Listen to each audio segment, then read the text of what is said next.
প্রতিবেশী দেশে শনিবার ফের প্রকাশ্যে চলল গুলি। রবিবারও সংঘর্ষে উত্তাল ঢাকা, শাহবাগ, মুন্সিগঞ্জ। নিহত একাধিক। গুলিতে মৃত ছাত্রদলের নেতা মেহেদী হাসান। বাংলাদেশে ফের বন্ধ করা হলো ইন্টারনেট পরিষেবা।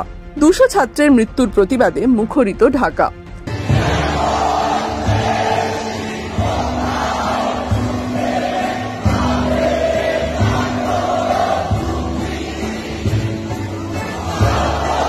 শহীদ মিনারে হাজার হাজার কণ্ঠ দ্বিজেন্দ্র গীতিতে গর্জে ওঠার পাশাপাশি গর্জে উঠেছিল আরও এক স্লোগানে।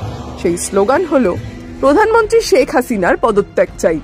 সেই শনিবার থেকেই ফের রক্তাক্ত বাংলাদেশ। দেশ জুড়ে ছড়িয়ে পড়েছে অসহযোগ আন্দোলন। জুলাইয়ের শুরুতে মুক্তিযোদ্ধাদের